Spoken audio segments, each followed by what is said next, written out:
NEET এবং NEET দুর্নীতির বিরুদ্ধে ধর্মঘটের ডাক ভারতের ছাত্র ফেডারেশনের। এদিন সারা ভারত ধর্মঘট সফল করতে পতাকা হাতে এসএফআই এর কর্মী সমর্থকেরা বিভিন্ন অফিস এবং স্কুলের সামনে দাঁড়িয়ে থাকে। পুলিশ এসে ধর্মঘট তোলবার চেষ্টা করলে তাদের সাথে এসএফআই কর্মীদের শুরু হয় বাকবিতণ্ডা। শেষে এক কর্মীকে থানায় নিয়ে যায় পুলিশ। স্কুলে প্রবেশের জন্য ছাত্র এবং শিক্ষকরা দীর্ঘক্ষণ দাঁড়িয়েছিলেন স্কুলের বাইরে। এ বিষয়ে এক অভিভাবক জানান, দুর্নীতির পাশাপাশি এই ছাত্ররা স্কুলের বাথরুম অপরিষ্কার নিয়েও আন্দোলন করছে। একদিক থেকে আমার মনে হয় তারা ঠিকই করছে। এ বিষয়ে এসএফআই এর তরফে এক কর্মী জানায়, আজ বিভিন্ন দুর্নীতির বিরুদ্ধে আমাদের এই ধর্মঘট।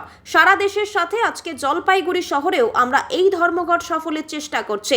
ছাত্রছাত্রীদের কোনো কষ্ট হোক তা আমরা চাই না।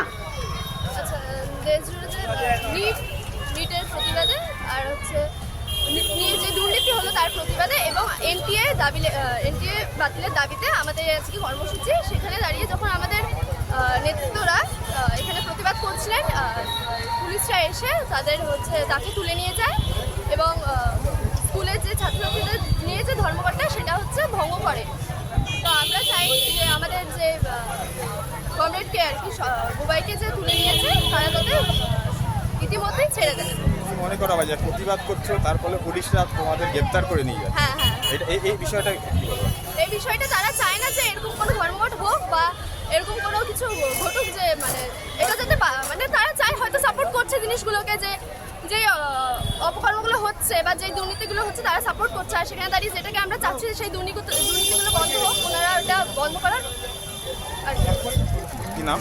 আমি স্নেহা, সদর লোকাল 1-এর এসএফআই সদর লোকাল 1-এর সভাপতি।